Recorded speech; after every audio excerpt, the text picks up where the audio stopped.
É, é uma mesa muito importante, é uma mesa que eu me sinto muito honrada de estar aqui, né? E os trabalhos também, pelo que eu já tive o conhecimento, são trabalhos de muita importância, não só para a psicanálise, mas como a arte. Então, vamos nós começar com a Guida Viana. Ela é atriz, diretora e professora de teatro. Vamos lá. Vai começar comigo, Nise? Vou começar. Não quer, não? Não, tá bom, tá ótimo. Bom dia. Todo ano eu participo aqui da Ciranda de Psicanálise, que é uma atividade que eu gosto muito, aprendo muito aqui.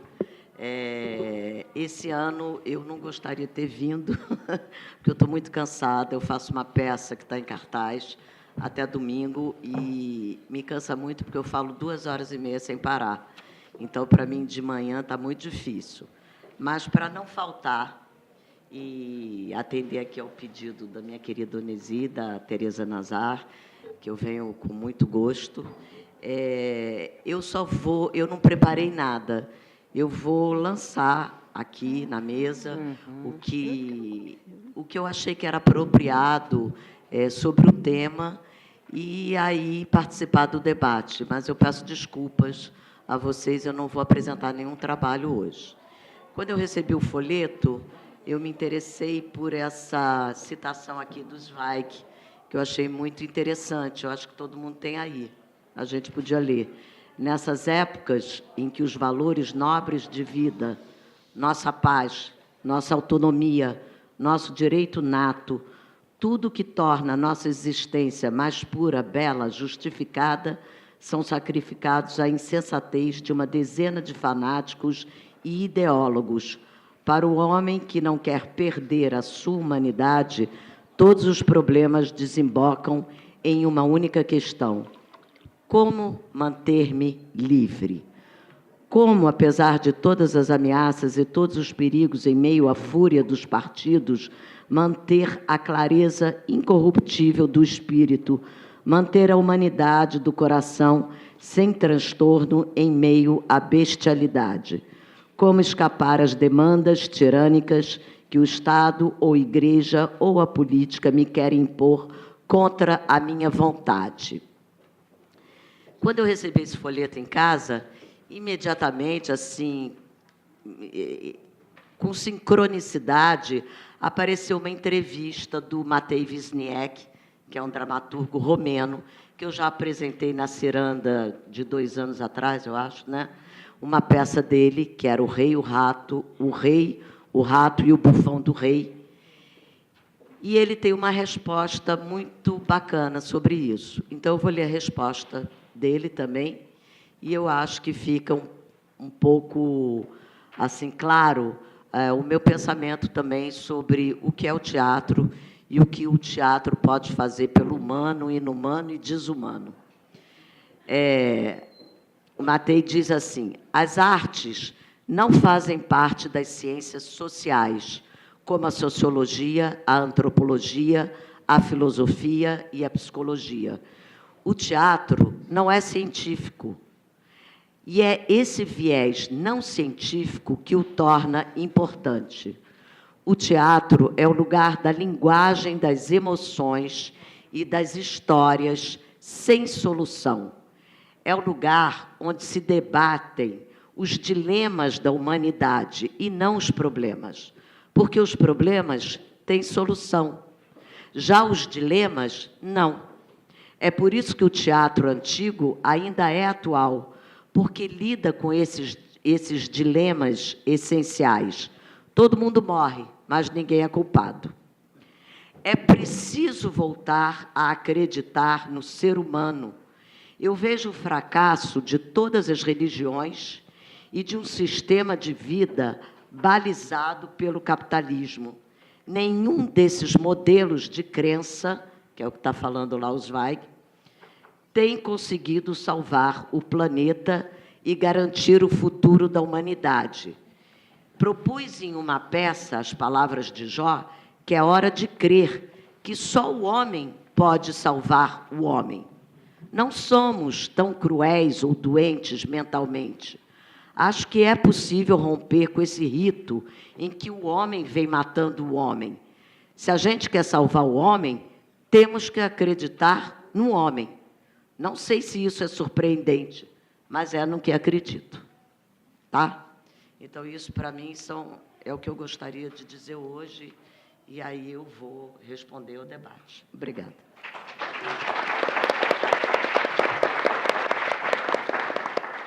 Eu agora vou passar a palavra a João Bernardo Caldeiras, que é mestre em arte da cena. É porque eu estou à vista, né? Da cena, o FRJ, e diretor teatral, Mal-Estar na encenação. Olá. Ligou aqui? Olá, bom dia a todos. Primeiro, eu queria agradecer o convite da Escola Lacaniana, Tereza Nazar, Celina Sodré.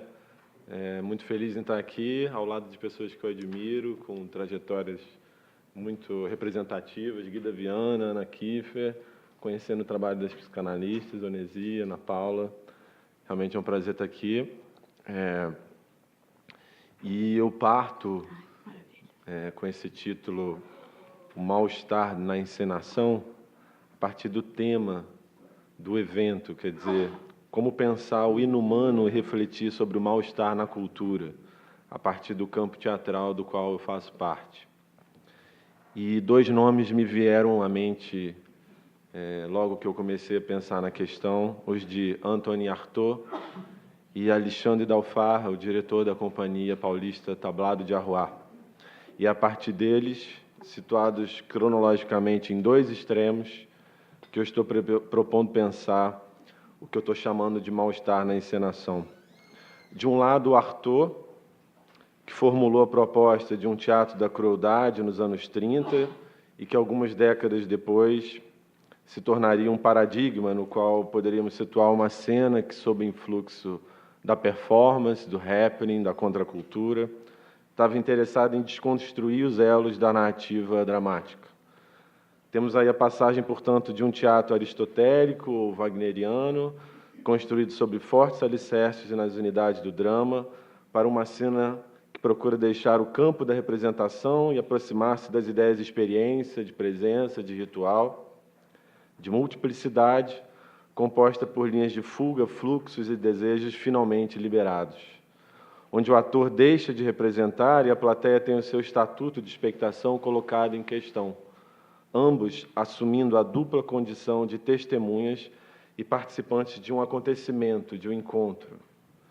O que o Artaud está propondo é a eliminação desses abismos totalizantes que provocam o apagamento do corpo e nos furtam da própria vida, propondo o fim das separações entre palco e plateia, drama e presença, palavra e corpo, arte e vida. Propondo acabar com a tirania das relações verticais praticadas na relação entre espetáculo e plateia, como também nos modos internos de produção do espetáculo, entre espetáculo e plateia, entre autor e encenação, entre diretor e atores.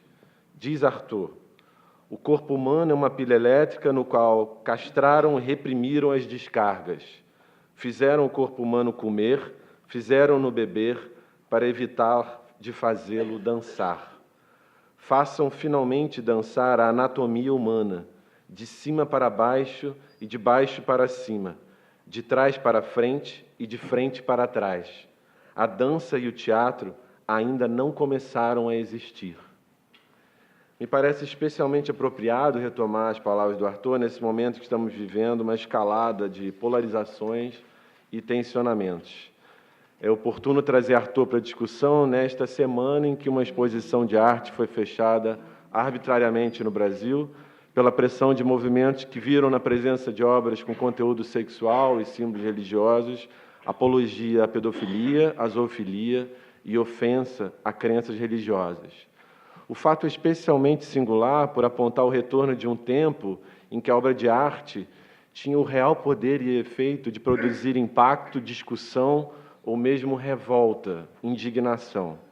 Ainda que esse retorno reconfigurado desse Estatuto da Arte ocorra por motivos que muitos de nós profundamente lamentamos, um crescimento exponencial da intolerância e do conservadorismo, em níveis não apenas locais, mas globais, será que não deveríamos celebrar a capacidade e potencialidade da arte, mais uma vez, como um mecanismo eficiente e necessário para trazer à tona essas feridas, para produzir dissenso, deslocamento? Em tempos cada vez mais desumanos, não estaria aumentando a responsabilidade de o teatro, em vez de oferecer à plateia respostas prontas, didatismo, verticalidade, mas compartilhar as complexidades, os impasses, os dissensos que nos colocam nesse estado de permanente mal-estar, os dilemas, como disse a Guida Viana, os problemas sem solução? Afinal, a emancipação do espectador, como apontada por Rancière, não consiste nessa reconfiguração de uma topografia do possível, dos âmbitos comuns, a partir de uma política da arte que utiliza as capacidades individuais de todos e de qualquer um, mestres e alunos, atores e plateia, artistas e não artistas, e que fornece à plateia, longe de passividade, mas a incumbência de associar, dissociar, traduzir e traçar o seu caminho em meio às florestas de signos. Esses processos de deslocamentos e emancipação jamais foram indolores. Ao comparar o teatro e a peste negra, que dizimou 1/3 da população europeia no século XIV, Artaud afirma que o teatro, como a peste, é uma crise que se resolve pela morte ou pela cura. É essa epidemia salvadora que desenreda conflitos, libera forças, desencadeia possibilidades. E também o mal, porque é o equilíbrio que não se adquire sem destruição. A ação do teatro, como a da peste, é benévola, pois, levando os homens a se verem como são, faz cair a máscara, põe a descoberta a mentira, a tibieza, a baixeza, o engodo. E é nesse ponto que eu queria introduzir a fala do Alexandre Dalfarra, diretor do Tablado de Arroy, que encenou a trilogia da abnegação e tem por hábito tocar em feridas abertas como Mensalão, assassinato do prefeito Celso Daniel, corrupção, as relações de poder na igreja, corrupção, já mencionado, o conservadorismo da elite, etc. Branco, o último espetáculo dirigido por ele, embora não produzido por essa companhia, segue investindo em temáticas sensíveis, desta vez debatendo o racismo. Um crítico chegou a considerar o espetáculo como racista confesso. Após as sessões, elenco e diretor conversam com a plateia, ouvindo e respondendo às indagações. Em maio passado, o Alexandre publicou uma espécie de texto manifesto na revista Cult, sob o título Por um Teatro que Coloque o Mal em Cena, em que ele explica as premissas do seu trabalho.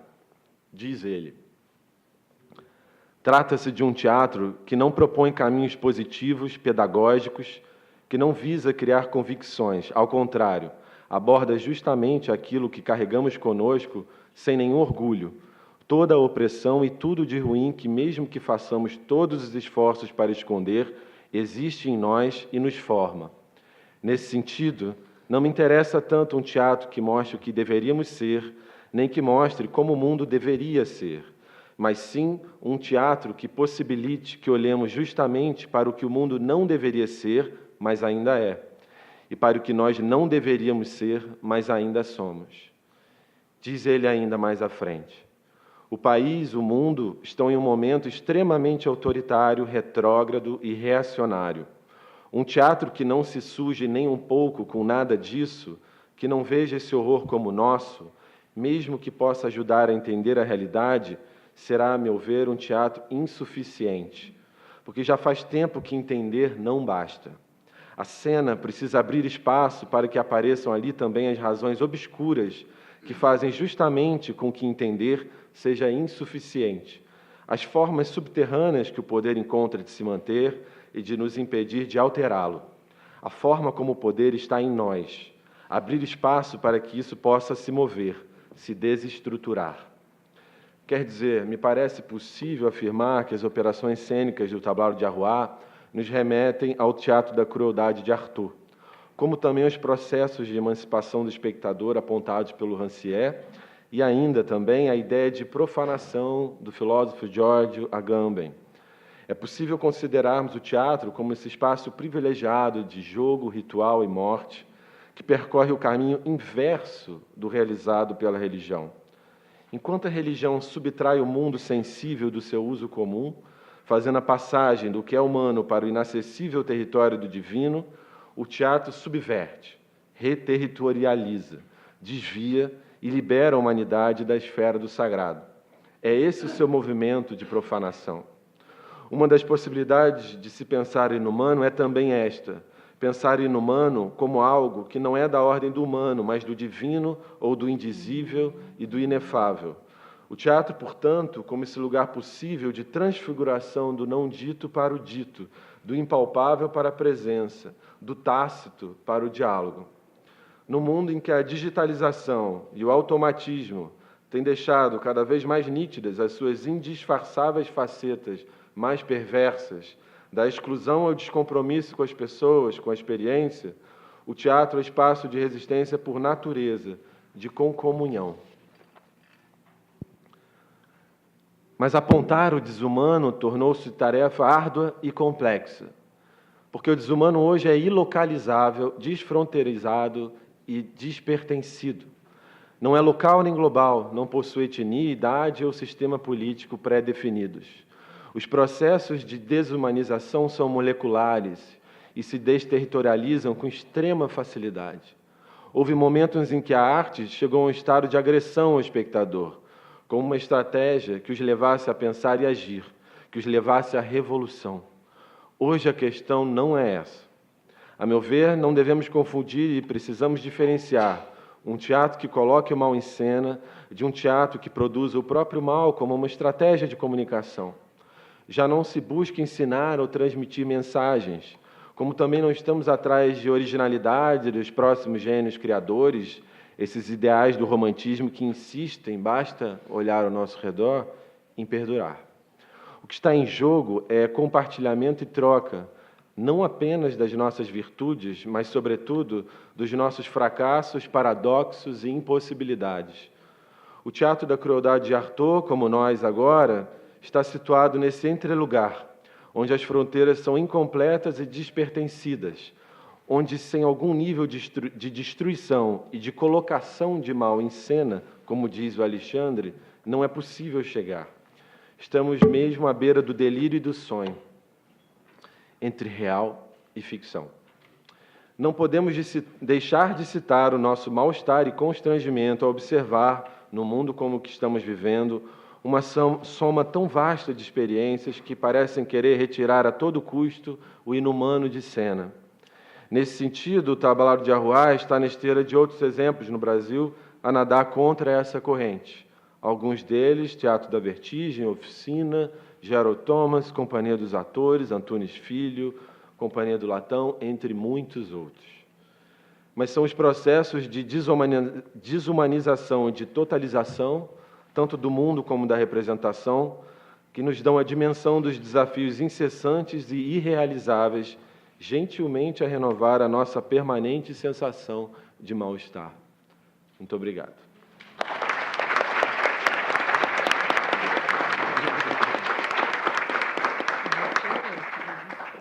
Agora eu vou passar a palavra para a Ana Kiffer, que é escritora, colunista da revista Pessoa, professora do Programa de Pós-Graduação de Literatura, Cultura e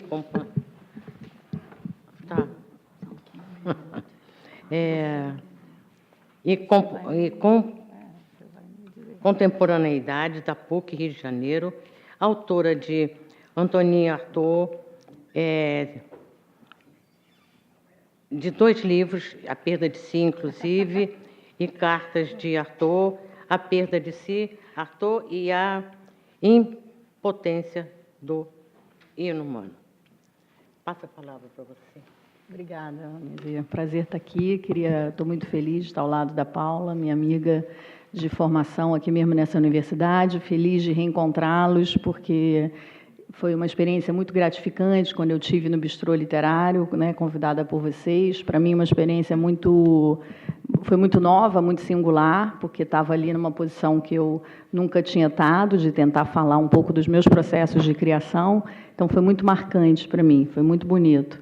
E então, eu sempre fico assim, numa posição meio dentro, meio fora, quando eu estou com os psicanalistas, dado que eu tenho essa linhagem inscrita em mim, né? E, por outro lado, fui uma desviante disso, né? Então, acho que essa posição, para mim, apesar de um pouco desconfortável, é também muito gratificante, porque hoje eu tenho cada vez menos dúvida, depois dos anos em que eu saí da psicanálise e me enderecei à literatura e às pesquisas com a literatura e à própria escrita literária, de que o que eu sempre quis fazer está ligado ao que agora eu venho chamando de uma crítica clínica da cultura. Então, num certo sentido, eu nunca perdi, né, essa pegada que foi inscrita muito cedo em mim e que diz respeito, sim, aos nossos espantos e ainda ao nosso desejo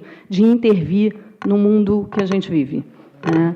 Eu fui surpreendida pela minha querida Onísia, porque eu não sabia que tinha que fazer um texto, e eu tenho preferido, em algumas situações em que eu posso não fazer texto, falar. E isso porque eu quero olhar para vocês, sair do divã, e olhar para vocês, né, endereçar essa palavra e, sobretudo, provocar questões, né, colocar essa fala num lugar aberto, num lugar falho, né, num lugar realmente de convite à reflexão conjunta. Depois eu fiquei pensando, quando ela me disse que era previsto um texto para essa mesa redonda, que esse ato de desobediência, que foi um ato de desobediência impensado, né, ele, de certo sentido, ele é quase a potência vital da psicanálise, né? Nós estamos aqui numa escola lacaniana. Lacan foi aquele que mais desobedeceu ao seu mestre. Então, eu acho que vocês também deveriam começar a desobedecer, inclusive ao mestre de vocês.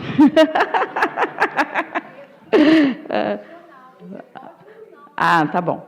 Então, eu fiz umas notas meio sujas, assim, que eu vou tentar seguir, para não me perder do tempo, sobretudo. Sim. Então, vamos lá. Eu vou falar dessa relação entre a perda de si e o apagamento do outro. Então, vou tomar a figura do inumano, que, como a gente já viu aqui na mesa anterior, realmente vocês colocaram um tema que atravessa a história da arte no século XX, que atravessa a própria história da cultura do século XX, dado que aquilo que faliu no século XX foi o projeto de humanidade, né? Então, é óbvio que, se, num certo sentido, no final do século XIX, a arte questiona. Aqui apareceu a figura do Picasso, mas tantos outros que eu, de relance, pude ver, que, obviamente, já estavam colocando em cena o questionamento dessa forma homem. Mas é óbvio que com o atravessamento de duas grandes guerras mundiais que o próprio projeto, né, de humanidade vai falir, né? Eu vou pensar isso também, como o meu colega, a partir do Antonin Artaud, que é um autor que eu pesquiso há muitos anos e sobre o qual eu posso falar assim, sem ficar muito preocupada, sobretudo porque eu tenho visto que o Antonin Artaud, ele é um escritor, né, um crítico, um pensador que oferece ao século vindouro, portanto, apesar dele ter se inscrito na vanguarda, ele é um autor doador do contemporâneo. Um contemporâneo que, de alguma maneira, ainda resiste a ser apreendido. Há uma radicalidade, portanto, na experiência do Artaud, que ainda não foi assimilada. É essa radicalidade que permite, ainda hoje, que, num certo sentido, tanto o seu teatro, como você colocou, ou que algumas das suas propostas, toquem em questões extremamente atuais. Tá? Então, eu vou falar um pouco dessa tensão entre aquilo que, com esse final de projeto da humanidade, entende o inumano como uma potência liberadora, certo?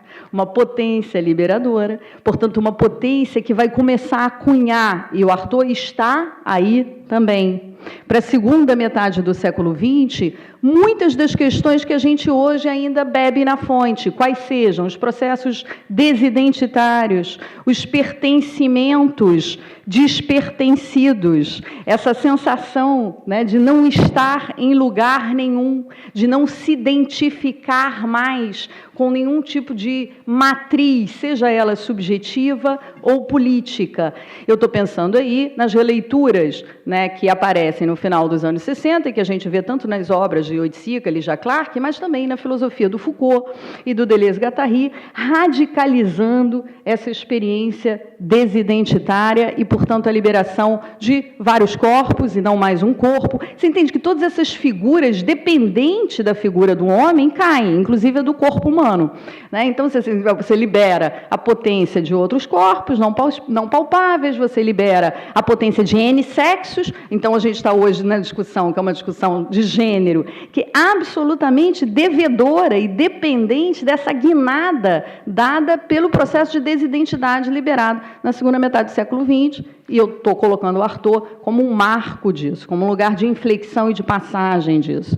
Assim, bom, então a gente tem esse diagnóstico, né, esse momento de diagnóstico em que a desidentidade é uma potência liberadora com a qual nós nos acostumamos a viver. Acostumamos no sentido de que, de alguma maneira, é interessante também esse deslocamento constante, é interessante também essa possibilidade, mesmo que muitas vezes com muita angústia e aqui e ali com passagens estreitadas, é muito interessante a gente poder escolher, né, os nossos pertencimentos, construir os nossos pertencimentos, refazer o nosso corpo, refazer o nosso gênero, etc, etc, etc. Bom, e aí vai um conjunto de discussões que tocam no momento contemporâneo. Qual? Um momento em que a gente, num certo sentido, é obrigado a ter que rever a insuficiência, vou colocar nesses termos, mas a insuficiência dessas ferramentas para tratar das novas subjetividades contemporâneas. E aí aparece alguma coisa que a gente está colocando sob a égide dos lugares de fala, das reivindicações identitárias,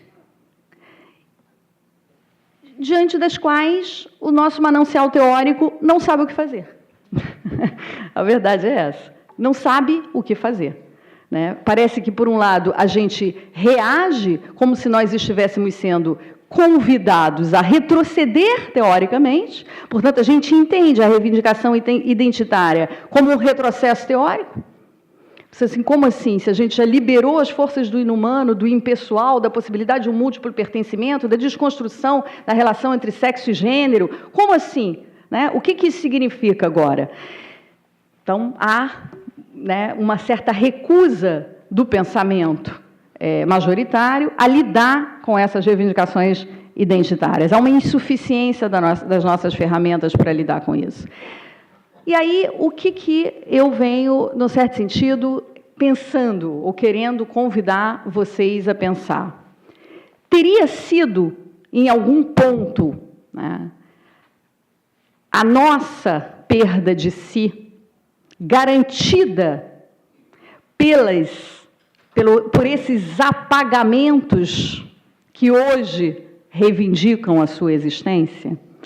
Estaria a nossa perda de si cunhada dentro de um pensamento ainda majoritariamente elitista, branco, europeu, que, de certa forma, se autoriza, né, ou é delineado por contornos daqueles que continuaram, até certo ponto, desumanizados?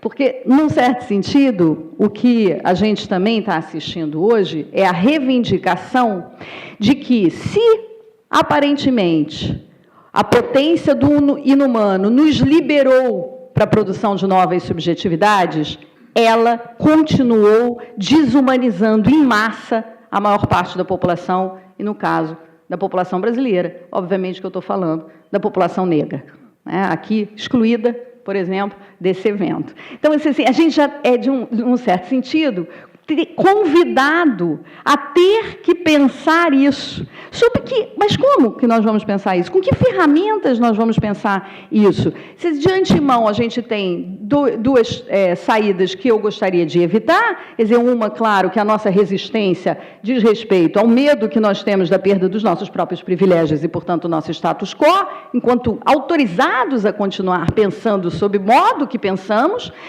eu prefiro evitar, porque me parece muito óbvia, e uma outra no outro extremo, que bastante brasileira essa saída, que é essa produção constante do medo do conflito, né? Mas como ficará isso entre homens e mulheres?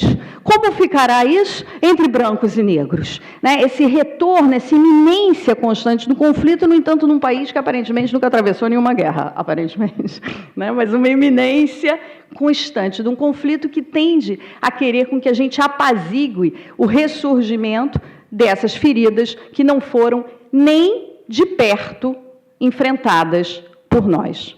Então, um pouco isso que eu vejo que eclode no cenário contemporâneo, desafiando as nossas ferramentas conceituais. Então, para fechar, eu queria apenas deixar algumas das questões que eu anotei aqui. Bom, essa ameaça provocada em termos de relação... Eu não fui nem lá para o Arthur, eu estou cheio do PowerPoint aí, que você pode até passar, mas eu fiquei com medo de comer esse tempo, e eu identifiquei no Arthur 3 séries para mostrar para vocês como que o Arthur, por isso que eu acho que ele tem uma potência absolutamente atual, apesar de ter sido esse doador conceitual da desidentidade, da perda de si, né, de uma potência do N sexos, N corpos, ele se manteve pela sua própria trajetória, né, num lugar de exclusão radical que o impossibilitava de se descomprometer disso que, no processo do inumano, engendra a desumanização e o apagamento do outro. Então, há no Arthur uma reivindicação permanente para que a desconstrução da forma homem não deixe, por isso, né, sossobrar no fracasso aquelas formas que o homem vai continuar não desejando que coabite com ele. Vocês entendem? Quer dizer, por um lado, eu relevo o peso do inumano, por outro lado, eu delego algumas formas inumanas ao processo de desumanização, que é uma outra questão. Né? Como se, portanto, a minha né, desidentidade tivesse, vamos dizer, fundada ou garantida pelo fato de que o outro não tem rosto. É esse rosto que está sendo reivindicado hoje. Nos desenhos do Arthur, nos retratos do Arthur, ele diz que ele vai devolver o rosto ao corpo, e a gente percebe que esse processo, na história da arte, você pode chamar de desfiguração, me interessa menos esses procedimentos de desfiguração da forma, e mais que a gente entenda a necessidade de que esse rosto seja arrancado de um determinado patamar de apaziguamento, ou seja, esse rosto que hoje reivindica a sua identidade, as mulheres negras, o povo negro, as mulheres, de um modo geral, eles estão inscritos por as marcas dos seus flagelos no seu próprio rosto. Vocês estão entendendo? Porque o rosto, a princípio, é aquele que ficou apaziguado das marcas do corpo. O corpo sofreu, né, os lanhos na carne, e o rosto se apazigua para se oferecer como esse protótipo da identidade.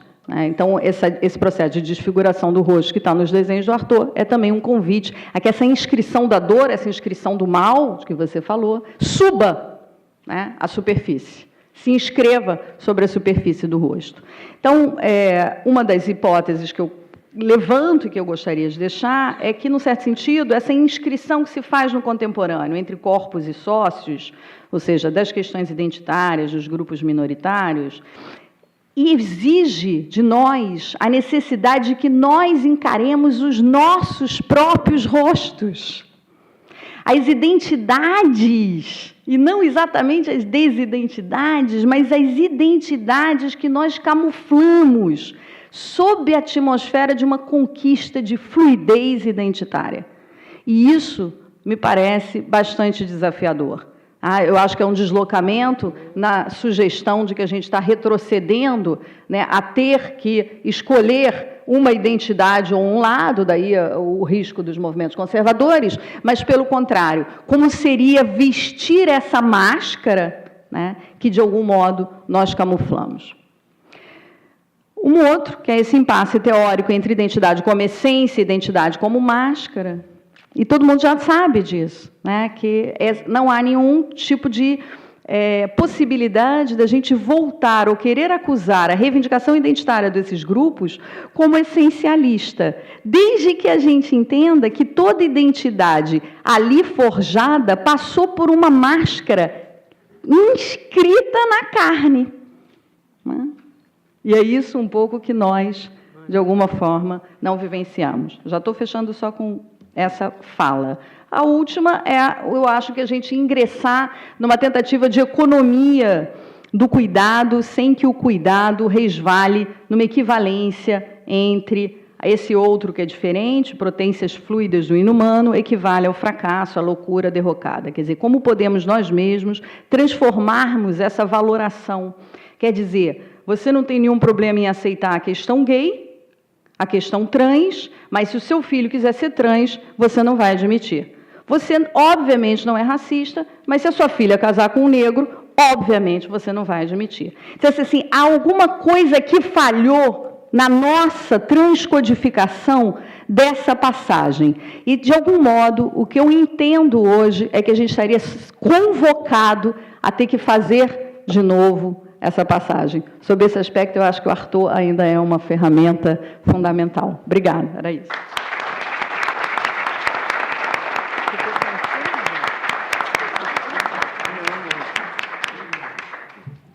Agora, vamos passar a palavra para Ana Paula Gomes, psicanalista, membro da Escola Lacaniana de Psicanálise, mestre em Teoria Psicanalítica, UFRJ.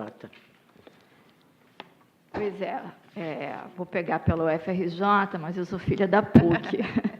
Eu fiz minha graduação aqui e é sempre uma alegria poder voltar a essa casa, onde praticamente começou a minha formação na psicanálise e onde eu fiz grandes amigos, como a Ana, que está aqui do meu lado, o Abílio, que está aqui na minha frente, e o Sérgio, que não está aqui, mas é o diretor atual da Escola Lacaniana de Psicanálise. São frutos, né, desta casa. Eu queria parabenizar a comissão dessa ciranda pelo programa extenso e maravilhoso que está acontecendo e agradecer especialmente a Tereza pela insistência de que eu apresentasse esse trabalho. Sem a sua insistência, hoje talvez eu não estivesse aqui. E foi bastante importante, assim, ter escrito o que eu vou apresentar agora para vocês. Sem nome. Começo a escrever, não tenho título, não tenho epígrafe, não sei onde vou chegar. Tenho um tema, tenho uma autora, tenho um livro.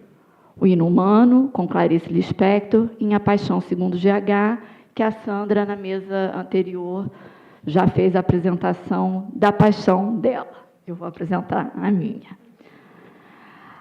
A Paixão foi o segundo livro de Clarice que eu li. Entre o primeiro, Uma Teoria de Aprendizagem, o Livro dos Prazeres, e Água Viva, que é o meu livro de cabeceira. Mas, na sequência da escrita de Clarice, A Paixão segundo GH foi o primeiro dos três a ser escrito, em 64, considerado um momento de virada em sua obra pela torção narrativa que se opera da terceira para a primeira pessoa, ainda que dessa pessoa não saibamos seu nome, apenas suas iniciais inscritas numa mala, GH. Diferentemente dos outros dois que li e reli, nunca mais reli A Paixão, até sem saber decidir escrevê-la para esta ciranda. Eu comecei a reler A Paixão lá para março, abril, e, de alguma maneira, isso já dizia da ciranda, só que eu não sabia. E eu acho que eu nunca reli, porque eu acho que A Paixão precisa realmente de coragem. Você tem razão, Ana. Ao reler, me surpreendi, pois tinha gravado do romance a história de uma artista que, ao matar uma barata, decide ingeri-la. Mas, na minha memória, isso se dava logo no início do livro, o que realmente não corresponde à narrativa clariciana. Na minha memória, eu reduzira toda a travessia do livro a um parágrafo, um enxugamento. A trajetória somos nós mesmos, diz Clarice nesse livro. Entretanto, o horror daquela experiência de tocar o imundo, o insosso, o inumano permanecia. É a barata o inumano em Clarice? Amora tinha entre 3 e 4 anos e recusava a voracidade, velocidade, ferocidade da mãe, expressa no constante oferecimento da comida. Amora, para fazer valer seu desejo, recusava. Perante a recusa, a mãe a trancava no quarto da empregada com o prato da comida e só a liberava do cárcere nutritivo se ela tudo comesse. Amora se perdia em devaneios. Eu sou mansa, mas minha função de viver é feroz. Não vou comer só porque ela quer. E adormeci em preto e branco no prato com os grãos do arroz e a carne cortada em pedaços de bife. O cárcere nutritivo precisava do incremento do horror para que Amora atendesse à demanda da mãe e comesse. A mãe mantinha trancada com a comida e passou a ameaçá-la. Ou você come, ou será comida pelas baratas. Havia um armário trancado no quarto. Era dali que Amora imaginava de onde sairiam todas as baratas que a devorariam. O desejo da mãe não é apenas a boca do jacaré que reintegra seu filhote. É também um exército de baratas que devoram crianças desobedientes que recusam comida. Deste encontro com as baratas no quarto de empregada, restou a fobia, diga-se de passagem, bastante comum de baratas, e um corpo magro de menina, contrariando a herança genética de corpos mais robustos. GH entrou no quarto da empregada numa manhã. Aquele aposento, que sendo também a sua casa, era o estranho que a habitava. Um quarto que destoava do resto do apartamento, com 3 figuras desenhadas na parede. Um homem, uma mulher e um cachorro. Ao abrir o armário, a barata lhe apareceu, e ela a matou. O que matara eu? Se perguntava. Matara uma barata. Mas o que é uma barata? A barata é a vida potente, súbita na nudez do quarto, onde tudo havia secado, mas restara uma barata. Eu cito Clarice em GH. Uma barata tão velha que era imemorial. O que sempre me repugnara em baratas é que elas eram obsoletas, no entanto atuais. Atemporais, pergunto eu. Saber que elas já estavam na Terra e iguais a hoje, antes mesmo que tivessem aparecido os primeiros dinossauros, saber que o primeiro homem surgido já as havia encontrado proliferadas e se arrastando vivas. Eu sabia que baratas resistiam a mais de um mês sem alimento ou água, e que mesmo depois de pisadas, descomprimiam-se lentamente e continuavam a andar. Mesmo congeladas, ao degelarem, prosseguiam na marcha. Há 350 milhões de anos, elas se repetiam sem se transformarem. Quando o mundo era quase nu, elas já o cobriam vagarosas. A barata representa o inumano, aquilo que já está aqui desde a ancestralidade. Um tempo mítico, anterior ao trauma, que é o encontro do humano com a linguagem, quando sempre faltará uma palavra para dizer sobre a origem de uma existência, restando apenas a letra, a marca do gozo que este encontro causou. Pois não há outro do outro, sendo a ancestralidade um tempo mítico, onde o outro ainda não incidiu com as marcas tão ferrenhas que constituem o sujeito. Começo a procurar as frases de Clarice no meu livro. Sou louca por frases, como não tenho ainda a epígrafe deste trabalho. E eis que lembro do trecho que várias vezes destaquei da paixão, mesmo sem ter retornado a ela. Só poderia ser ela, a minha epígrafe. Perdi alguma coisa que me era essencial e que já não me é mais, não me é necessária. assim como se eu tivesse perdido uma terceira perna que até então me impossibilitava de andar, mas que fazia de mim um tripé estável. Essa terceira perna eu perdi. E voltei a ser uma pessoa que nunca fui. Voltei a ter o que nunca tive, apenas as duas pernas. Sei que somente com duas pernas é que posso caminhar, mas a ausência inútil da terceira me faz falta e assusta. Era ela que fazia de mim uma coisa encontrável por mim mesma, e sem sequer me precisar me procurar. O que matara GH ao matar a barata? Naquele quarto silencioso, suspenso dentro da própria morada, isolado no mundo por volta das 10 da manhã. Aquele quarto onde a barata foi morta era uma violentação das minhas aspas, das aspas que faziam de mim uma citação de mim. O quarto era o retrato de um estômago vazio. Entre o silêncio e o grito abafado, batendo no peito, um gemido se fez.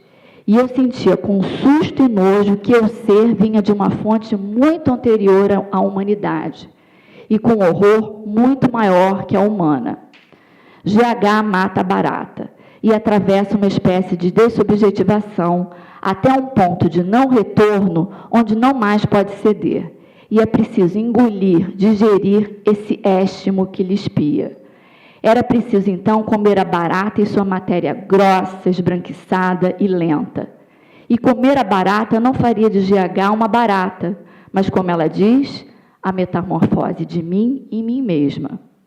Por que teria eu nojo da massa que saía da barata? Não bebera eu do branco leite, que é líquida massa materna? E ao beber a coisa de que era feita minha mãe, não havia eu chamado sem nome de amor? Amora cresceu. Leu A Paixão segundo GH, quando começou a fazer análise. Ficou muito impressionada como Clarice pôde pensar numa personagem que comesse uma barata. Ela que mal podia escutar a palavra barata. Mas foi na repetição da palavra que o significante se destacou, não mais como um inseto pavoroso, mas como um adjetivo que valora relações, objetos, uma certa existência. Certa vez uma amiga lhe disse: a economia não te compra. A barata não lhe devora, nem consome. Barata, enquanto palavra, no masculino barato, no antônimo cara, alçada à condição de significante, faz com que o objeto fóbico ceda. Numa das últimas cenas com seu pai, Amora mata uma barata e recebe de um pai surpreso um beijo elogioso pela coragem. É preciso coragem. Coragem, aquilo que a vida quer da gente, que não economiza, não cede do desejo e pode sustentar o trauma do real, pois viver é descuido prosseguindo. Como prosseguir na escrita deste trabalho que versa sobre o inumano? É possível versar o inumano? Não é o inumano justamente aquilo para o que não há palavra, a violência extrema da pulsão de morte? Recorra a Lyotard em seu livro O Inumano. Cito ele. Que podemos chamar de humano no homem?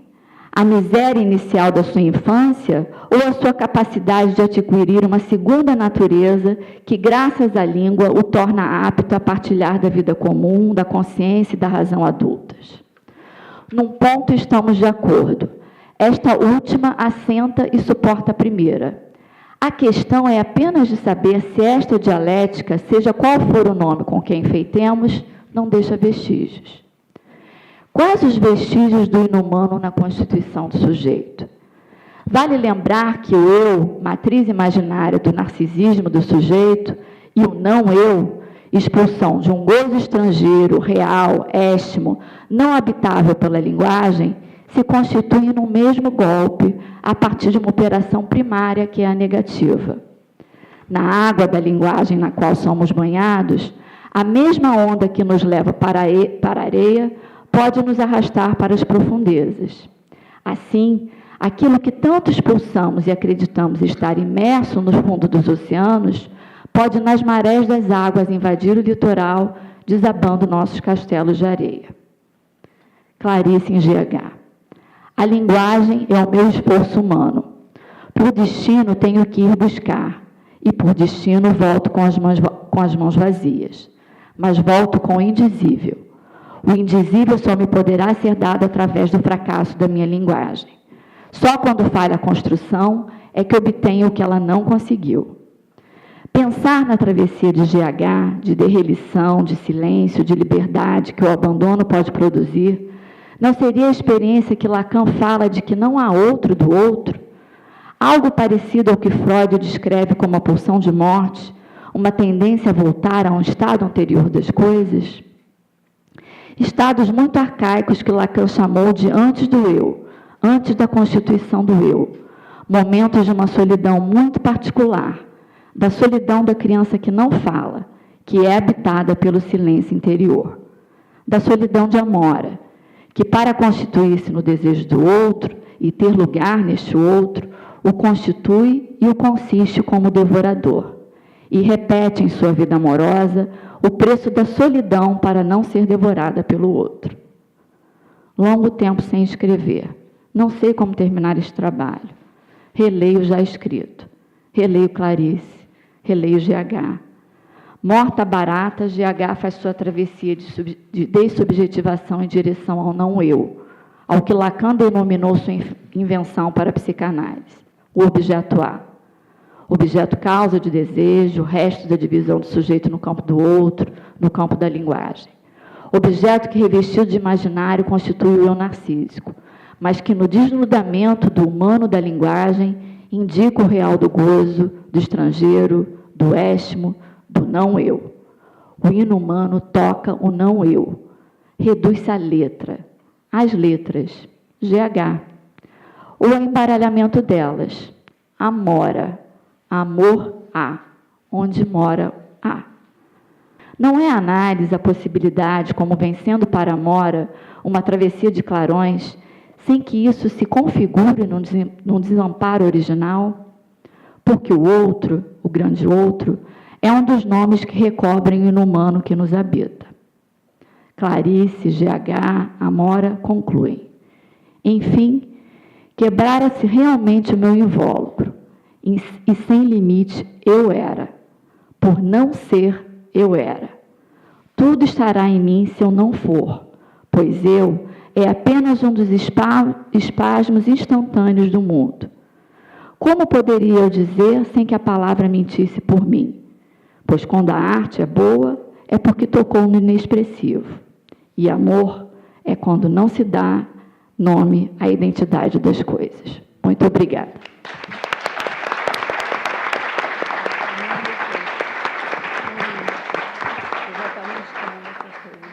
Eu vou ser breve, que é para poder que dê tempo de vocês também perguntarem, né, e ter algum espaço também para ouvir. Veja bem, eu vou começar com uma colocação do Plínio aqui no início da primeira mesa da apresentação. O Plínio fala sobre a ciranda, né? Esse conceito de ciranda, ou definição, como quiserem, né? Mas que diz respeito a uma roda onde todos cantam e dançam, concordam? Aí eu faço a minha primeira pergunta, né? Por que será que eu, pelo menos, o que eu tenho de conhecimento, a psicanálise, né, não ainda abordou tão exaustivamente como tem abordado outros campos, por exemplo, como o teatro, né, para colocar essa questão, né, em cena, trabalhar a questão da música, o quanto a questão da música é interessante e importante, porque ela é singular, ela é inapreensível, né? A gente pode ver que, num determinado momento, quando você ouve uma música pela primeira vez, você é tocado ou não por ela. Dependendo do cantor, você também é tocado ou não por ela, né? É algo que você não consegue captar, porque você não precisa, muitas das vezes, nem da letra da música para ser tocado nela e por ela. Mas veja bem, isso aí é uma coisa que eu queria colocar a partir da colocação do Plínio, né? Mas uma outra coisa também que eu quero colocar. Veja bem, nós estamos lidando nessa mesa e em todo esse evento nosso, nessa ciranda, né, com a questão que eu considero muito importante. Veja só, a questão da repetição e a questão da memória. E eu gostaria de perguntar, veja bem, por que esses dois significantes não são quaisquer?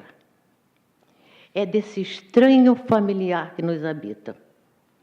E outra coisa, ligado especificamente à pulsão de morte, porque não é à toa que o João Bernardo traz a questão do mal-estar no teatro.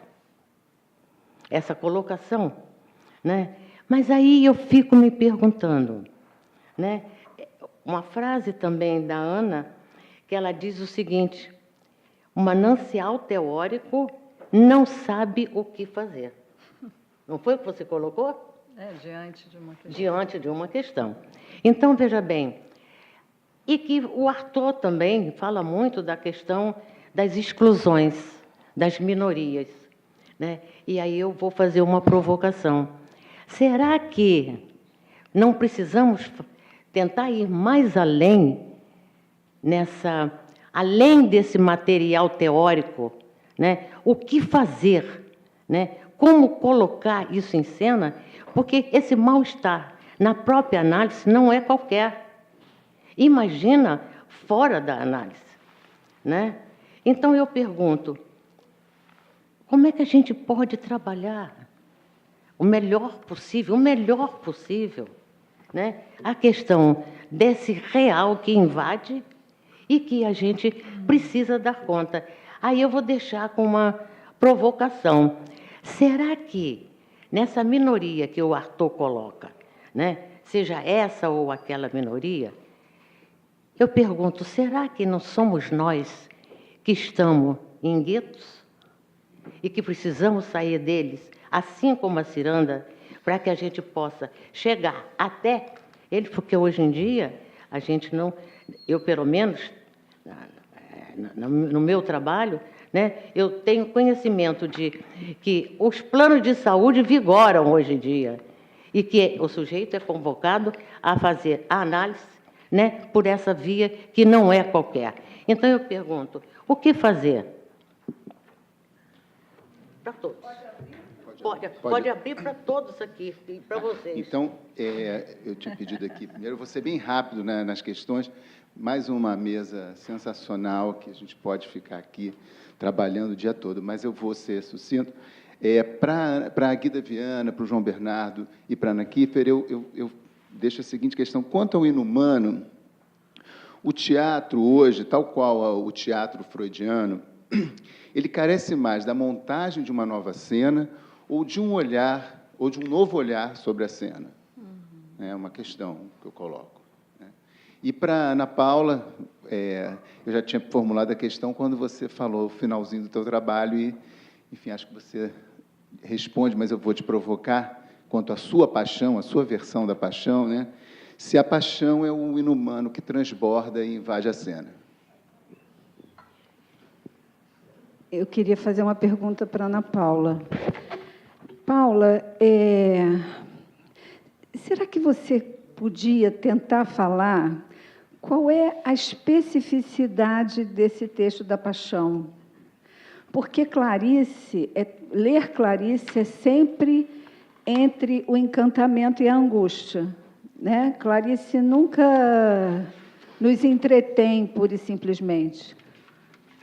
Mas, inclusive, aos últimos livros dela, o Sopro de Vida, que, inclusive, a fragmentação dela está toda ali exposta, mas o que há de horror, de inumano, nesse texto especificamente dela, né, que precisa coragem? Bom, parabéns, mesa maravilhosa. Certas horas me perco. Não é uma pergunta, mas é uma questão que eu quero deixar para a mesa, que eu acho que ela vem crescendo e até o final desse evento a coisa vai ficar esquisita. O Freud escreveu um texto que se chama Mal-Estar na civilização. E eu quero destacar esse na, não é da, é na civilização, onde a civilização e a questão da linguagem faziam um holding para a questão do mal-estar. Eu começo a supor, a desconfiar, que hoje a gente está falando aqui do inumano, em vez de mal-estar, o inumano, para o qual a gente não sabe qual é o holding. Quando a Ana Kiefer falava das ferramentas que a gente tem, as ferramentas que a gente tem, eu ficava um pouco assustada, porque eu acho que nem a arte está mais dando conta desse holding para o que a gente tem hoje, que seria o mal-estar, o tempo do Freud, que a gente está chamando de inumano. Quer dizer, o que nos salva, né? Ali tem alguém lá atrás que está bastante tempo também, levantando aquele símbolo ali.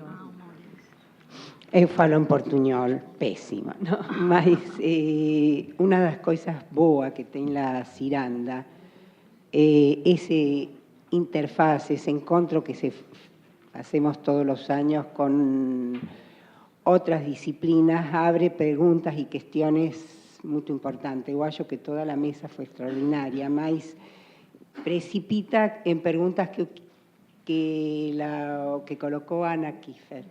¿No? Eu achei muito interessante, porque é uma interpelação a lo que eu acho que é um momento que nós devemos rever muitas coisas na psicoanálise, em função de lo que ela falou, a crítica clínica da cultura. A cultura nos está trazendo coisas inesperadas. Exemplo, nós falamos sempre muito bem, não há outro do outro, e toda a conversa que tem Lacan em questionamento da posição, não como continuidade do pensamento cartesiano e do Dios garante. Mas nos encontramos agora com o tempo da pós-verdade, onde existe todo lo que los medios de comunicación en la posverdad pueden construir como una verdad que no precisa garante, como era la cuestión cartesiana y la ciencia. ¿Qué hacemos con esto? Es una confirmación.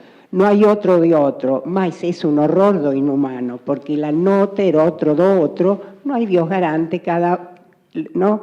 Los grupos más do poder van construyendo una verdad que fica como si eso fuera una posición. La otra cuestión, nos falamos do sujeto evanescente, todo muy bonito, mas tenemos como que nos retorna estas cuestiones identitarias. ¿Qué decimos con respecto al transexualismo? Una búsqueda desesperada de una identidad. Entonces, como si a psicoanálisis, en vez de ficar confirmando engolosinada, diríamos nós, con nosas hipótesis, sí, tudo bem, mas agora los efectos son un horror, frecuentemente. Então, eu acho que esse ponto que colocou me pareció muito interessante, que colocara alguém que vem do mundo de fora. A mí me gustaría que esto sea uno dos puntos a poder conversar en la ciranda, ¿no? Que eso, básicamente.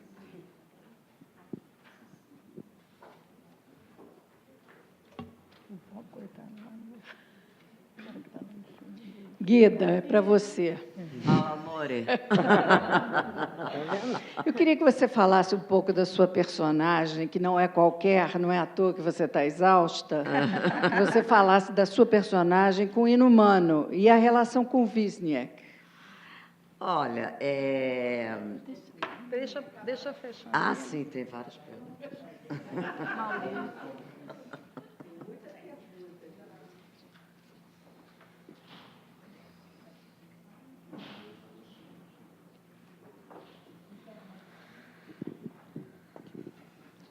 Olá, bom dia. Inicialmente, parabéns à Escola Lacaniana pela organização dessa ciranda e também parabéns à mesa, extremamente rica e produtiva. Eu fui mais fortemente afetado pela fala do João Bernardo e da Ana, e que me veio, né, por lembrança, uma definição, um momento em que Freud fala do efeito narcótico da arte, né? A arte como aquilo que aliviaria o mal-estar. Bom, e a gente está aqui a todo mundo falando o contrário disso, né? Eu acho que a partir de Lacan já pontua de uma, não sei se de uma arte contemporânea, mas enfim, uma arte que mostra o vazio, que traz esse vazio do objeto à tona, muito mais do que tentar aliviá-lo, contorná-lo, alguma coisa assim. Então, a gente vê no teatro toda uma perspectiva de quebra de representação, com o Artaud, com o Grotowinski, Novarina, Becht, enfim, tantos outros que, né, fizeram esse movimento. E aí eu acho que tem um enlace com o que a Ana disse, nessa questão de avançar por um lado e de um retrocesso por outro, ou um retorno por outro, não sei se um retrocesso, mas um retorno por outro. Então, eu gostaria de ouvir de vocês em que medidas essa arte contemporânea ela traz esse real do vazio, do inumano, e em que medida não fica um desejo do retorno à narcose, que a arte promovesse novamente isso, ou, enfim, essas passagens, que me preocupa esse movimento, me preocupa, me questiona mais do que me preocupa, esse movimento, né, de um retorno das coisas, né? Enfim, essa semana, como o João Bernardo marcou, né, a gente vê um retorno, aí sim um retrocesso, né, frente a algumas concepções. Enfim, que vocês falassem um pouco disso, eu não sei se eu me fiz entender.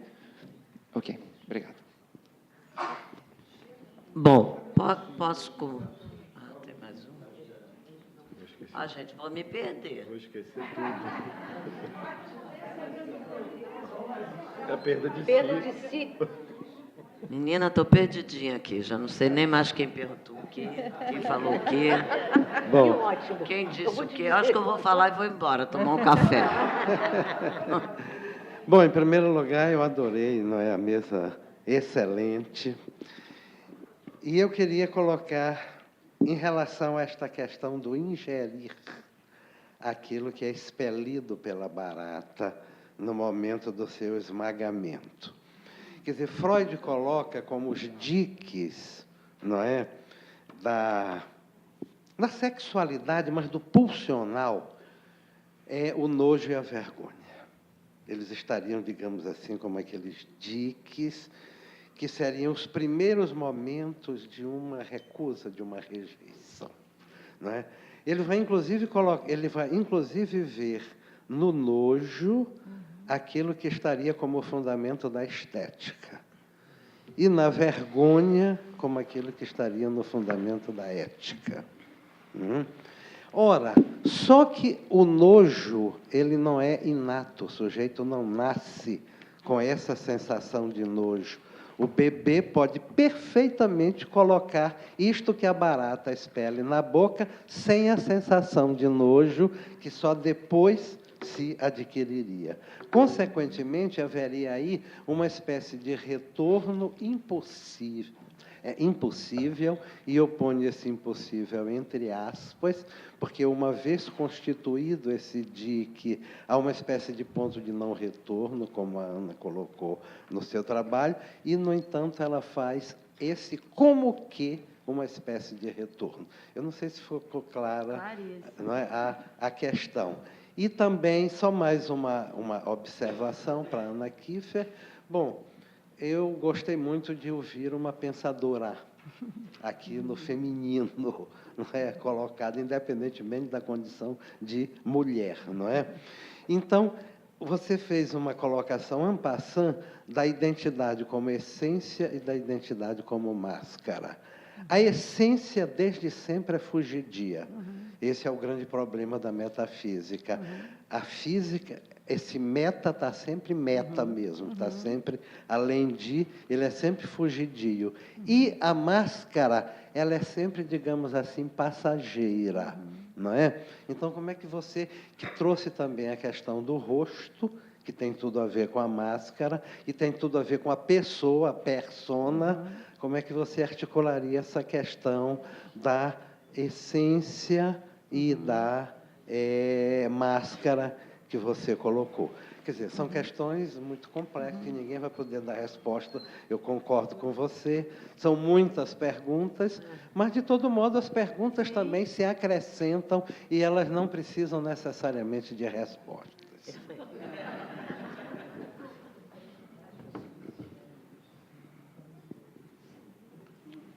Pode falar? Pode.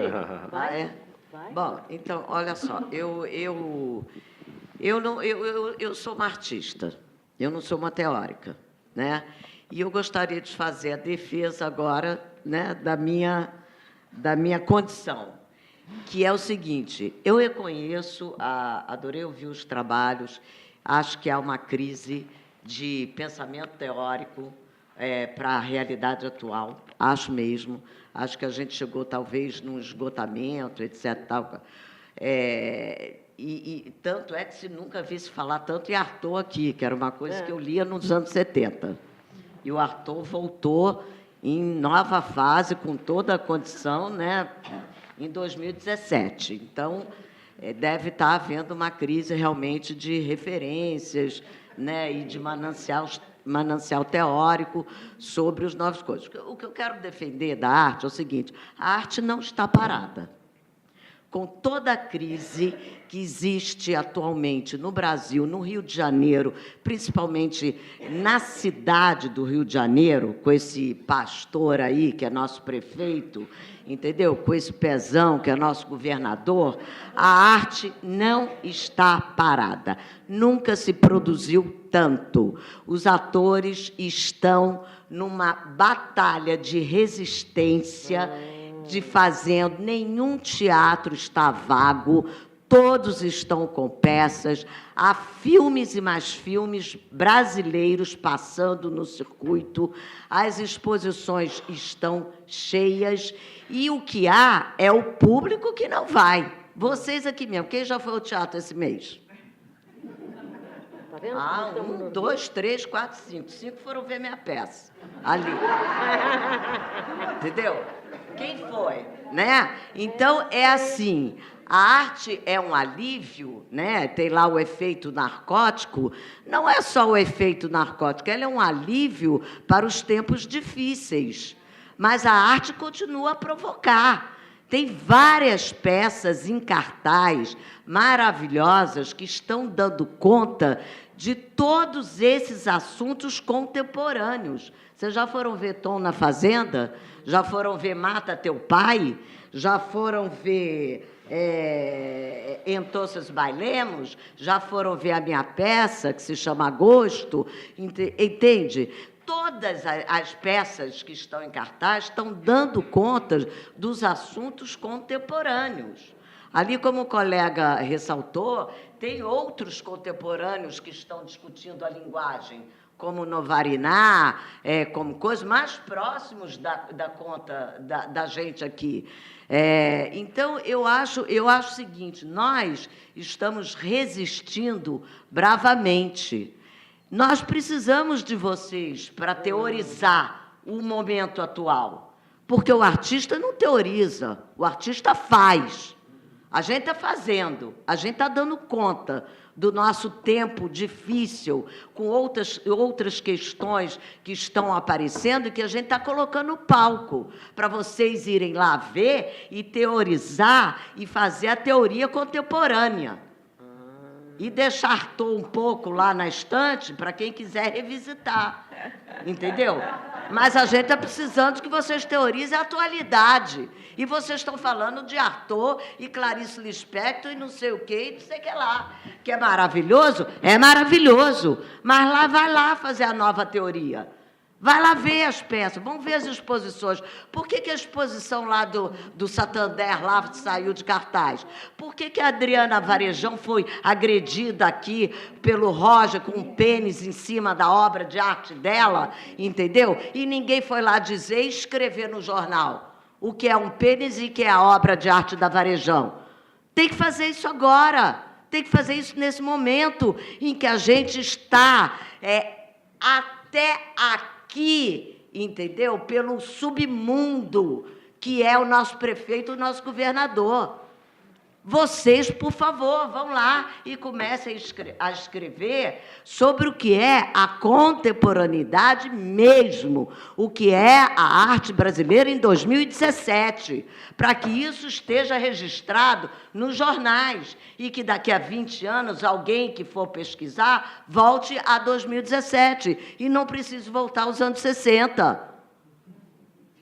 Por favor. É um pedido. Nós estamos em cartaz. Nós não teorizamos nada. Nós provocamos. Nós botamos no palco, nós botamos nas telas, nós botamos no cinema, nas exposições, o que é a arte de agora. E vocês têm a obrigação de ir lá e teorizar sobre isso. Vão lá.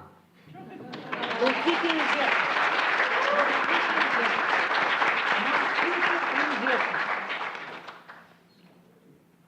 E aí? Quem vai agora?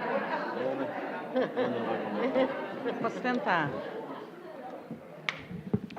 Vou tentar articular uma linha entre a questão do retrocesso, da psicanálise, né, das possibilidades de novas reconfigurações de espaço. Eu acho que o que você colocou sobre o olhar, a cena, também diz respeito a isso. Eu acho que a cena hoje ela se reconfigura em outros espaços, então é um deslocamento um pouco mais radical do que o olhar para, né? Eu entendo dessa forma. Então, vamos lá. Eu tinha pensado, que eu não cheguei a falar, que me parece que a psicanálise, num momento como esse, tem um papel fundamental, né? Um papel fundamental justo porque ela pode engendrar isso que eu estava chamando de um cuidado de si, atento ao outro, que não esteja mais alocado, de alguma maneira, necessariamente nos mesmos espaços aonde esteve. Então, eu não sei, eu fico pensando, seria possível a gente pensar nessa função crítica clínica que se abrisse a outros settings, que não exatamente o setting analítico? Seria possível juntar, né, artistas que também pensam, intelectuais que também fazem artes e psicanalistas que também atravessam, né, essa possibilidade de dar testemunho da experiência, né, pensarmos juntos esse escopo de questões que vem desafiando, de um modo ou de outro, as nossas ferramentas conceituais, né? Isso, para mim, eu acho que é um tipo de convite que fica, assim, um certo desafio também, para a gente pensasse junto novas ferramentas conceituais a partir das que temos, porque na hora que a gente coloca junto, certamente a gente começa a ver que aparece, né? Bom, o que diz respeito, para mim, ao retrocesso... Eu acho que a proposta da Ciranda é exatamente isso. Ah, que ótimo. Então, acho que eu estou colocando isso no lugar certo, né? Talvez tenha vindo, inclusive, com esse ímpeto por esse sentimento, né? Acho que a questão do retrocesso, eu tenho, até certo ponto, ainda uma visão... de resistência, portanto, otimista. Eu acho que o retrocesso faz parte do acirramento, né? Acho que parte do retrocesso que a gente vive hoje é uma resposta ao acirramento diante de reivindicações que não tinham sido até então ouvidas, ou que não tinham tido o alcance de inscrição que estão tendo hoje na cultura. Isso é natural, esse retrocesso, até certo ponto, o que não significa que a gente não tenha nada a fazer diante dele, né? É muito diferente você entender o retrocesso da mesma maneira que entender o conflito, ou uma zona de conflito necessária de ser atravessada por todos nós, né? De forma um pouco mais destemida, sem medo de vivermos esse conflito, né, publicamente, como ela tem se manifestado, do que efetivamente achar que nós estamos retornando a uma espécie de protofascismo. Eu acho que o difícil é como que muitas vezes, e esse é o caso que o Estado do Rio de Janeiro está vivendo de forma mais frontal, esse retrocesso, ele ganha uma linha de apoio dentro dos espaços instituídos e, portanto, no caso da lei, né? Aí, realmente, a gente tem algo a se preocupar fortemente. O que eu entendo? Eu entendo que, hoje, a máquina de subjetiva ela é a questão primordial para o político, o economista, e a questão que sempre foi a nossa, né? Para o artista, para o psicanalista, para o crítico, a subjetividade sempre foi o centro das nossas questões. Mas, de fato, hoje, a subjetividade é o centro de todas as questões econômicas e políticas. Então, eu acho que a gente tem exatamente esse desafio de entrar em diálogo com novos modos de uma produção de uma economia afetiva. Eu venho investindo nisso. Acho que esse diálogo é o que vai abrir, né, a criação de zonas de contato. Zonas de contato, por exemplo, entre o evangélico que não coaduna com a diretriz, né, de recusa à multiplicidade religiosa, e o pai de santo e o rabino. É preciso que a gente crie zonas de contato. A sociedade brasileira é uma sociedade que não soube criar zonas de contato. Então, nós estamos deslegitimando, aí como um outro retrocesso, a reivindicação dos grupos minoritários, acusando-os de um essencialismo, né? Quer dizer, a mulher porque é mulher. No entanto, eu também vejo aí um outro deslocamento que a gente não está conseguindo entender, e ele é teórico. É a possibilidade de inscrever na teoria a nossa dor. Entende? Eu quero poder pensar teoricamente, conceitualmente, com as marcas que eu carrego.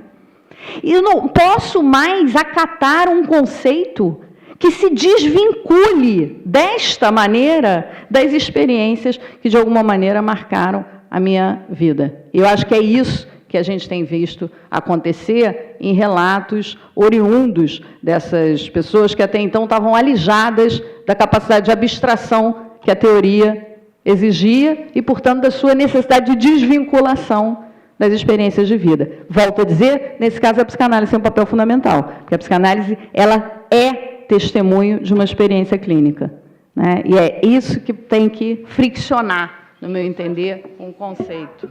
Os psicanalistas têm muita dificuldade de tratar exatamente desse ponto. Isso eu devolvo a vocês. Eu sei, eu estou brincando. Para todos. Bom, deixa eu... Crítica clínica.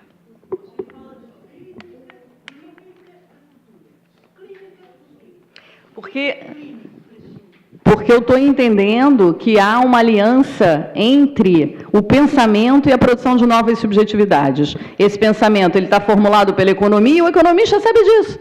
O economista sabe disso e a gente não sabe, né? Assim, não há hoje nenhum tipo de ação de intervenção no mundo, portanto, ela é um pensamento. O pensamento econômico é um pensamento. Na hora que eu entendo que eu preciso criar um salão de beleza, que chama-se beleza natural, porque as negras no Brasil até então tinham que alisar o cabelo, e eu estou vendo que tem um movimento, né, que está dando finalmente a legitimidade de fazer com que elas possam deixar o seu, enfim, recriar essa... E aí o economista, a visão empreendedora, vai lá e cria um salão beleza natural, ele está autorizando a produção de uma nova subjetividade. Nós temos que fazer isso também. Eu não posso deixar isso só para o empreendedorismo econômico. Nós temos que fazer isso também. Ou seja, vamos inventar um salão de beleza natural outro, né, com as ferramentas que nós temos, que possa aí entrar em diálogo e não deixar o lucro só para o capital. O de produção de subjetividade, é isso que eu estou querendo dizer. Produção de subjetividade dá lucro à economia política atual. E a gente que trabalha com subjetividade parece que se desencarrega do encargo de que estamos produzindo subjetividade. Vocês produzem subjetividade o tempo todo com os pacientes que vocês atendem no consultório. Você a palavra. Eu ia, mas você... Eu vou ser bem rápida, até porque eu estou em casa, depois eu retomo isso para os meus pares. Eu só queria, assim, por conta de tudo que foi falado agora no debate, pensar que certos autores eles são como a barata, atemporais. Então, assim, recorrer a Arthur, recorrer a Freud, Lacan, não nos deixa não nos faz não ser contemporâneos, né? Eu acho que isso é importante marcar. Rapidamente a pergunta que você me faz, Ana, Abílio. não é uma crítica, Ana. Não, Só estou mas- falando da falta que faz Mas- as pessoas estarem acompanhando o que está sendo feito Mas hoje. a gente ainda assim precisa do Arthur, ainda assim a gente precisa do Freud, do Recorrer Lacan, sempre, de todos esses, recorrer de nós sempre. também com... Mas eu sinto falta de um debate contemporâneo, de agora. Assim, sobre a tua questão, Abílio, assim, da paixão, né? Você me pergunta sobre a paixão. Eu acho que tem uma diferença entre a paixão e o amor. Esse amor, especialmente esse amor que eu destaco no final, né? Que amor é não dar nome à identidade das coisas. E quando eu li essa frase na Clarice, assim, isso veio como um clarão, inclusive sobre o que o Lacan fala sobre o desejo do psicanalista. O desejo de obter a pura diferença de um amor sem lei, né? E porque eu acho que isso toca a questão do não-eu, que é esse horror nessa obra da Clarice, A Paixão Segundo GH, e que o Agostinho, de alguma maneira, recorta a questão do nojo, né? Porque ele é um limiar que, ultrapassado, toca esse ponto muito anterior. E além disso, exatamente, um afeto enigmático. E, além disso, eu acho que esse livro ele tem como outras coisas que a Clarice escreve, mas ela toca nesse ponto de você ingerir uma barata, isso não é qualquer coisa, né? Toca esse para além do nojo que nos constitui, e ela passa um livro falando disso, e por mais que ela diga muita coisa, não dá conta, né, do horror que é imaginar uma cena dessas, né? Assim, um livro inteiro, e ainda assim é a inscrição da falta da palavra, a insuficiência do simbólico. Eu acho que é o que porta esse livro, eu acho que ele marca essa diferença. Bom, eu não vou dar conta, obviamente, de todas as colocações e provocações ditas, mas eu queria tentar reuni-las tentando deixar mais claro, talvez, até alguns pontos da minha fala. O que a chave, para mim, é a admissão do dissenso, é a admissão de que não há a possibilidade de pontes, soluções e resoluções miraculosas que vão, da noite para o dia, estabelecer pontos de contato, onde não existe a possibilidade, talvez, inicialmente, deste consenso. Quer dizer, esse ponto de partida me parece fundamental. Dito isso, as armadilhas estão aí, para a gente cair nelas o tempo todo, né? Se o teatro vai cair de novo no efeito, né, do alívio narcótico, vai, claro que vai. Lógico. E a gente vai estar lutando contra isso, como o Arthur lutou contra o fechamento da representação, que é uma tarefa absolutamente irrealizável. No momento em que você projeta uma cena que é presente, esse presente já se repete, já não é mais presente, enfim, esse fechamento da representação, ele é próprio da atividade teatral. Então, eu ouvi algumas palavras tipo nova cena, novo olhar, salvar, resolução, etc. E a chave que eu estou tentando pensar é o diálogo, assumir o dissenso, né? Eu ouvi um crítico de arte comentar a respeito do fechamento da exposição: por que não sentou-se, então, com todos os lados para discutir? Alguém acha que os dois lados envolvidos vão chegar a um acordo? Eu acho difícil, mas sentar para conversar já seria um grande avanço, né? Porque Fazer uma ciranda, né? Exatamente, eu ia chegar aí, porque exatamente o que a gente vê hoje é o acirramento dessas bolhas. Então eu falo para os meus pares na minha timeline do Facebook e só eles escutam e me aplaudem. E o outro lado faz a mesma coisa. E esses lados jamais se encontram e ficam se xingando. E de que isso nos adianta? né, nos fortalece enquanto grupos e só estabelece acirramentos ainda mais intensos, né? E a fala da Ana Kiefer, ela me faz pensar, né, quer dizer, eu estava colocando aqui a possibilidade ou o desejo de uma cena horizontal, mas aí a fala da Ana Kiefer me fez pensar, mas e se o acirramento está em cena também? E se o espetáculo vai por um caminho que não é o que eu estou narrando aqui, que é de colocação de um ponto de vista acirrado em cena? A gente vai desautorizar essa fala?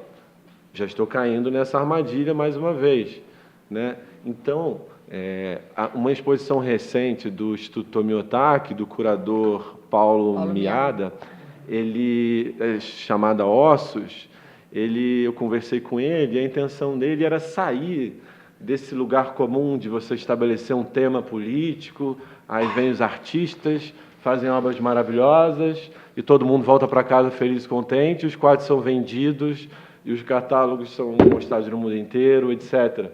Então, ele trouxe para discutir advogados, Ministério Público, os próprios artistas, para discutir a questão do Rafael Braga, né? Então, nessa zona indiscernível entre arte e vida, né? Entre fazer, observar e agir. Né? A minha fala sobre o Arthur foi limitada ao campo teatral e a Ana Kiefer expandiu, né? Porque o Arthur realmente é esse sujeito que nos coloca à deriva, que a gente não pode nem mais falar em obra, quanto mais de arte. Ela ia dizer a palavra pensador e parou para pensar e não sabia qual que usava, né? Porque e é por isso, me parece, que o Arthur ele ainda nos serve muito para pensar nessa desfronteirização em que não é possível mais identificar quem tem razão em sua fala. Não é possível, simplesmente não é. Então, eu estava conversando ontem com um ator que é do interior de São Paulo e ele narrando a discussão que ele tinha com a mãe dele sobre a exposição, o fechamento da exposição. Ele mora no Rio já há 10 anos e a mãe dele do interior de São Paulo, né, que tratava ele como criança, que ele está errado, isso e aquilo. E ele, aos 52 anos, conseguiu colocar, olha, mãe, eu posso estar errado, mas eu penso assim. E ela, pela primeira vez, disse, ele não brigou com ele. Eles continuaram almoçando. Então, me parece que continuar almoçando é muito importante nesse momento. Com certeza.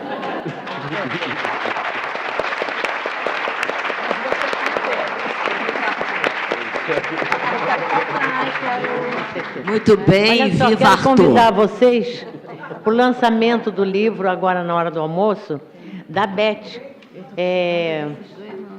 Rumores Internos entre o Mal-Estar, a Psicanálise e o Direito, da Elizabeth Bittencourt. Está à espera de vocês.